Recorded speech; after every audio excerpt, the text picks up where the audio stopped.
I know you've spoken about when you were in jail, there was a prison guard who walked by your cell and gave you something that I think was the beginning of your transformation. What was it? Well, yeah, I mean, I had done 5 years. I'm out on parole 13 months, worst 13 months of my life. People are trying to hurt me. Feds were all over me. I'm trying to get my life reorganized in LA. I was like a fish out of water, quite honestly. And like a fool, I violate my parole, and the government was really on me. And they locked me up again. And that first night, they tell me, we're going to indict you on another racketeering case. We violated your parole. You'll never see the street again, is what they told me. And they throw me in a hole in MDC in LA, and they're going to transport me back to Brooklyn in the morning. And quite honestly, Megyn, it was the worst night of my life because I said, wow.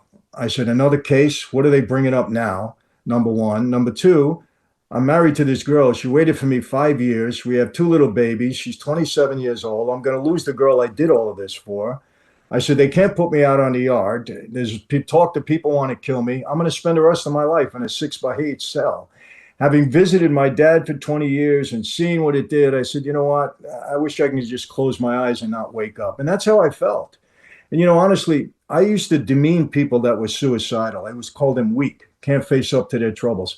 I don't do that anymore. Now, I wasn't suicidal that night, but I can understand how you can reach a low point in your life where is it worth even going forward? Now, of course, I dissuade anybody from suicide, but I know how that feeling was. That's how I felt that night. And yeah, a prison guard walked by my cell and he says, Franzese, you okay? You don't look good. And I chased him away. I said, get away from me. Leave me alone. I don't want to see any of you guys tonight. And he came back with a Bible and pushed it through the slide on the door. And I spent the next 29 months and 7 days in solitary, 6 by 8 cell, 24/7, me and God. And it was during that time, Megyn, that I not only studied my Bible inside out and upside down, I had my wife send me in several books and on every faith. I was studying every faith because I said, if I'm going to spend the rest of my life in this cell, I want to know where I'm going at the end of it all. And I just came out of there strongly believing in Christianity. Wow. That guard was like an angel. I mean, truly like delivering the word of God to you. And it doesn't always happen, but it took. Like you heard it and you acted on it. It changed you.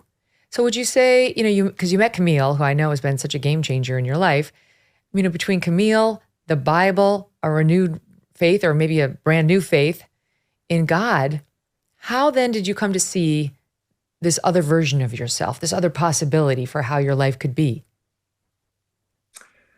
Well, what I found out, there's two things in life that are so important. Number one is, I always say this, and I try to mentor a lot of young people. I go into, prisons and juvenile halls and spoke at many men's ministries. And I tell them, you are who you hang out with in this life. If you hang with the wrong crowd, you're going to be the wrong type of person, and they will influence you.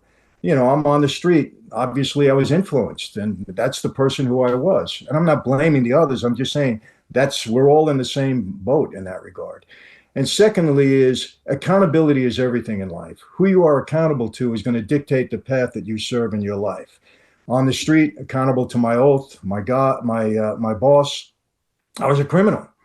So when I come out now, I'm accountable to God first, accountable to my wife and children not to screw up so I end up back in prison. Because I will say this, look, you can take the boy out of Brooklyn. You can't always take Brooklyn out of the boy. There's a lot of times when I could react the wrong way because I still have certain instincts inside of me, but I catch myself most of the time and I say, no, I can't do that because I'm jeopardizing the people around me, the people that I love.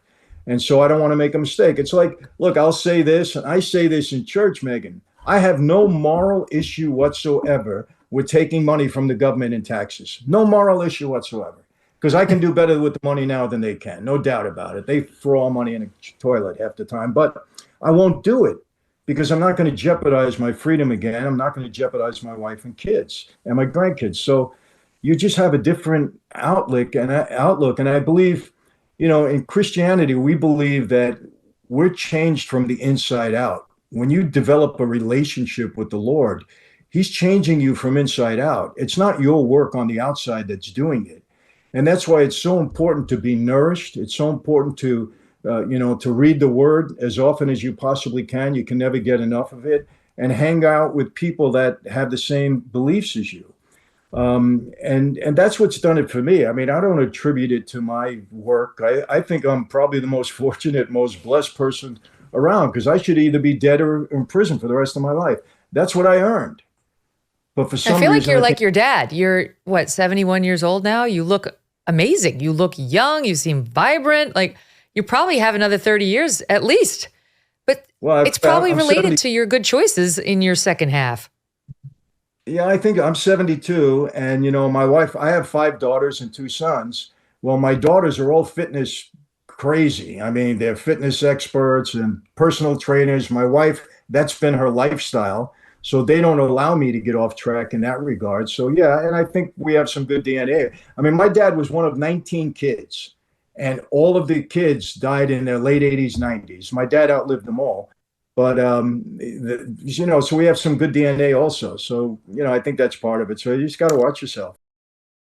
If, like me, runaway inflation and a festering economic crisis has you feeling increasingly uneasy about the future, it's high time to take steps to protect it.